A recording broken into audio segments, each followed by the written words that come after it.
Hey everyone, Tim Muldoon back for day 6 of Ignatian mindfulness, and I'm coming to you on what here in the Boston area is known as Marathon Monday. Usually, the Boston Marathon, this world famous event, is run on this day, but not this year, and it's the first time since 1897 when that is the case. So September, we have to wait till September to see the Boston Marathon. But I start with that observation because I want to talk about something that is, I think, a good metaphor for us to be thinking about in this theme of how to be mindful during these very difficult times.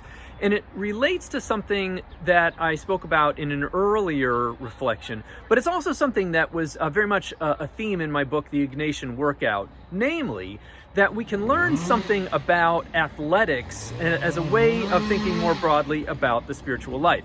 And by the way, you're hearing a tree guy take down a tree that was struck by lightning a few days ago. That's what kicked out our power. Never mind that. Anyway, so this theme of athletics. Athletes get this. Marathoners get this. I myself was a college athlete and then coached for many years. So I know something about the training of desire. So if you're a marathoner, you know that there are going to be some days when you're just not feeling it, but you get out there and you do your miles anyway. Why? Because you understand that goals move us. They motivate us. And even if we're not feeling a certain thing in the moment, we can learn to overcome what it is that we're feeling in order to pursue that goal. So here's the idea that if we keep in mind the more distant goal of, let's say, being a generous person, being a loving person, being a good, spouse or good brother or sister, good neighbor, then that can move us in the right direction beyond just the, I'm not feeling it at the moment. Our desires are not always trustworthy.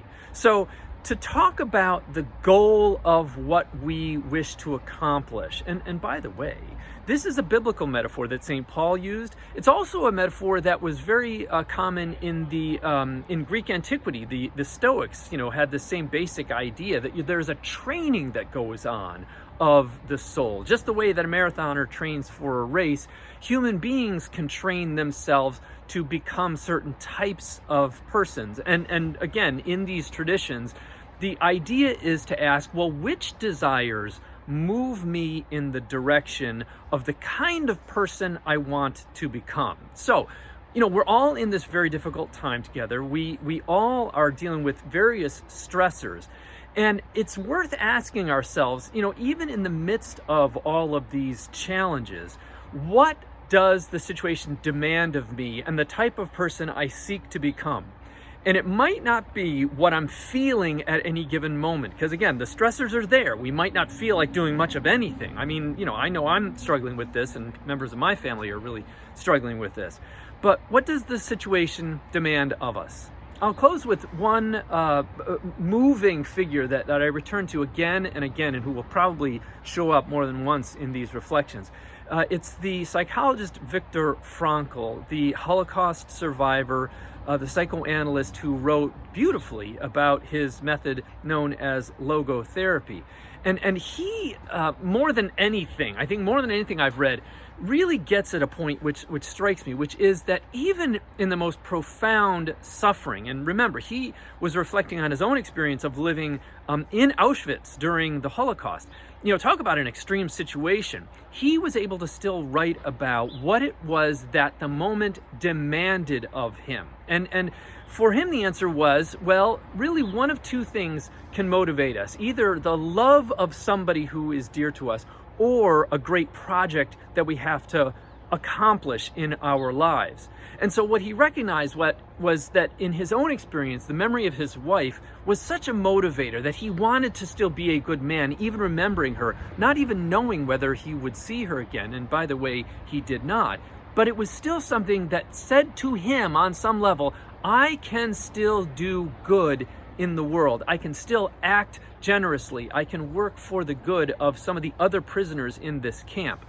If he can do that in a situation of such extremity, I ask myself, well, can't I still, do good in the world? Can't I still serve my wife and my children and maybe my neighbors and members of my faith community and members just even of, this region that are dealing with some serious things? and I say to myself, yes, I can. I may not be feeling it in the moment. And, full confession here. On Saturday, I had one of those days. I was just like, I can't do anything. There are going to be days that are like that. But if we remind ourselves, number one, that our desires are not always trustworthy.